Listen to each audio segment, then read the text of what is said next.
Tax reform bills are still hugging the headlines this morning, along with other stories. Look at the front page of this Nigeria newspaper. Tax reform bills, North-South intensify battle. Ohaneze berates North, says Tinubu's proposed reform will shore up economy. Zulum, passing tax bills into law will have adverse effect on North. The details of that story you'll find on the inside pages of the paper this morning. If you look at the front page of the Nigerian News Direct, passing new bill into law will have consequences. Only Lagos Rivers will benefit. That's from Zulum. Article urges transparency, calls for inclusive stakeholder engagement. Deputy Senate President defends bills, dismisses critics as misunderstanding legislation. PDP chieftain warns that new reform could deepen northern poverty, aggravate insecurity. The details of that story you find on page 6 of the paper today. The Nigerian Tribune has tax reform bills. Confusion in House of Reps as APC caucus aborts fixed meeting. Clerk announces suspension of plenary on proposed legislation. Why southern lawmakers are divided. APC NWC keeps mute on lawmakers. The details on the inside pages of the paper this morning. Look at the front page of Daily Trust. CBN to retire 1,000 offers 50 billion naira payoff. They are offering me 97 million naira for 4-year service. 17 sacked directors yet to be replaced. The details on the inside pages of the paper. The Guardian newspaper has this one. Labour begins nationwide strike, cites empty promises by governors. That story you find details of on page 6 of the paper this morning. The Daily Times newspaper, why Nigeria is underdeveloped. That's from Primate Ndukuba, says Nigeria instrumental in transforming our continent. The details of that story you find on the inside pages of the paper today. The Abuja Inquirer has minimum wage. Pupils in FCT public schools endure third strike in 2024. NLC orders strike over wage row. Find the details of that story on the inside pages of the paper today. New Telegraph, concerns over leadership recruitment process as Kuka's submission triggers debate on leadership question. The details of that story you'll find on the inside pages of the paper today. Business Day newspaper has 8 routes to NGX's 100 billion naira market cap. It's the big story on the front page of Business Day, and the details continue on the inside pages. A not too pleasant one on the front page. Bandits on revenge mission suffer casualties in Zamfara. Troops destroy hideouts, recover ammunition in Taraba State. The details of that story you'll find on the inside pages of the paper. If you look at the front page of the Vanguard newspaper, P8 Refinery, tanker drivers at war over delay in product loading.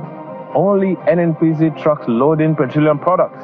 That's from PHCR. You are economical with truth. Newpeng insists. We will patronize all refineries. That's from Meman. We've submitted application. That's from Petron. We look forward to lifting from Port Harcourt Refinery. That's coming from Ipman. The details of that story you'll find on page 5 of the Vanguard newspaper this morning. And these are some of the papers we have for you today. Well, those are the headlines this morning, but I'm going to take this story from This Nigeria because it's one that talks about complaints that a lot of us have about certain services. Now, the FCCPC is on page 14 of the This Nigeria newspaper. The FCCPC is engaging GT Bank, MTN, Airpeace over rights violations. The details are on page 14 of the This Day newspaper. And the reason why I'm bringing this up is because this is, I said, This Nigeria newspaper. Thank you very much. I mean, the reason why I'm bringing this up is because there are a lot of complaints about the services that we're getting when it comes to telecoms, when it comes to banking. These are issues. Depleted data. No explanation as to why your network is off. Charges that you don't understand. There's so much going on in these areas. And the FCCPC, that's the Federal Competition and Consumer Protection Commission. And this is an agency that I think we need to put a little bit more spotlight on because they are the ones who are supposed to be looking out for some of these complaints that we have as Nigerians. They're launching a major inquiry into widespread consumer complaints against leading players in the banking, telecoms, and aviation sectors. And I see that Air Peace Limited is going to be addressing allegations of exploitative ticket pricing. So this is something I think we should be looking out for. The days and the dates are written there. The inquisitions will begin on December the 3rd, 4th, and 5th. And I think it's important that as people, we focus and listen to what it is that is going on and see if these inquisitions actually have any results at the end, or is it just another situation where we're chasing our tails. But, you know, maybe if we do insist on accountability, maybe when these inquiries happen, they'll be forced to give us some kind of result, and we can see better service. So those inquiries will begin on the 3rd, 4th, and 5th, and it's more details on page 14 of the This Nigeria newspaper. As much as that sounds good all by itself, but there are questions as to, so do we have a system in place to ensure that the system that kind of kicks in automatically when this kind of complaints happen? Because look, if you are looking for complaints in this sector from Nigerians, whichever platform you request it from, you will see dozens, or am I saying dozens, thousands, well, maybe hundreds of complaints. So what is the NCC's role here?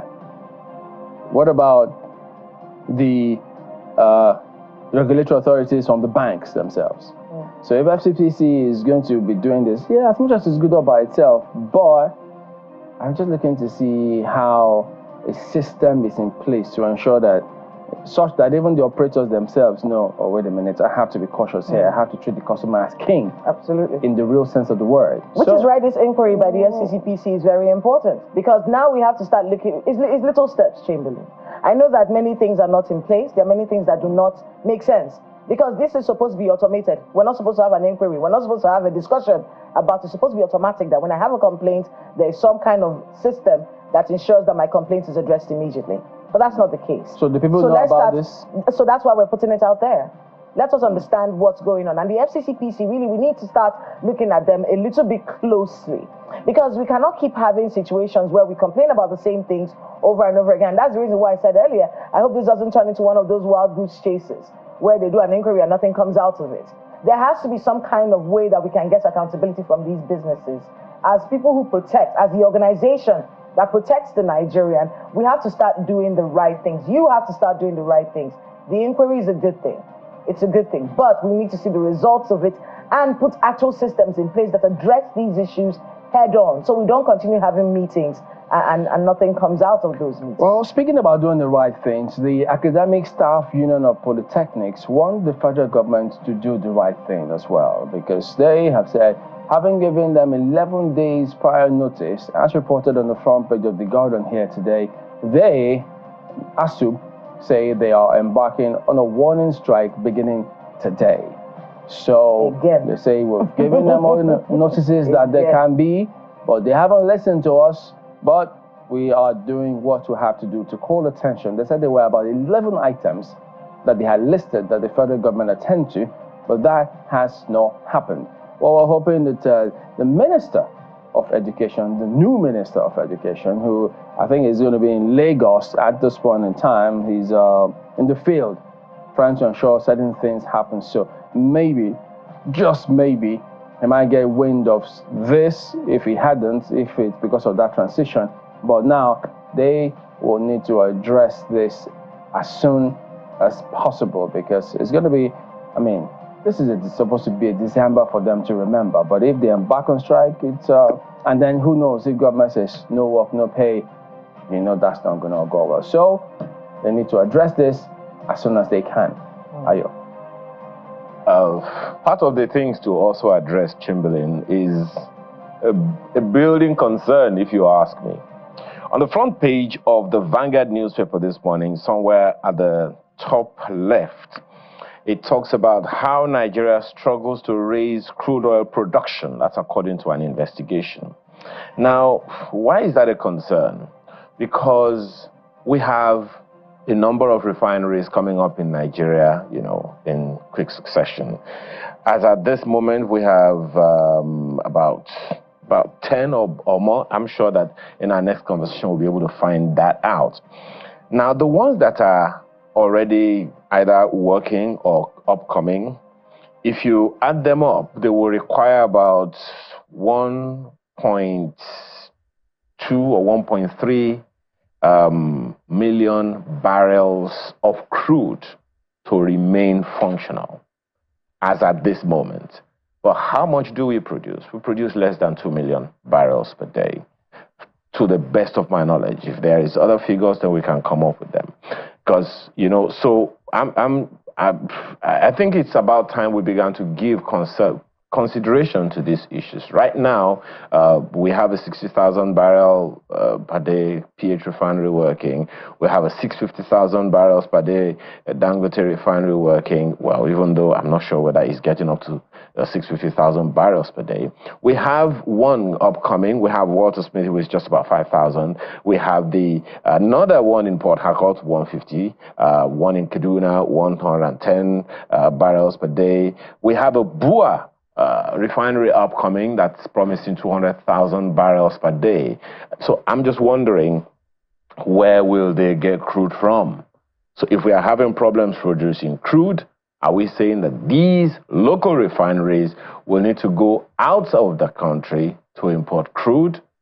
Otherwise, what's going to happen? Because we know that crude is, for now, one of our major mainstays in the country. So a concern that I think we should just give attention to.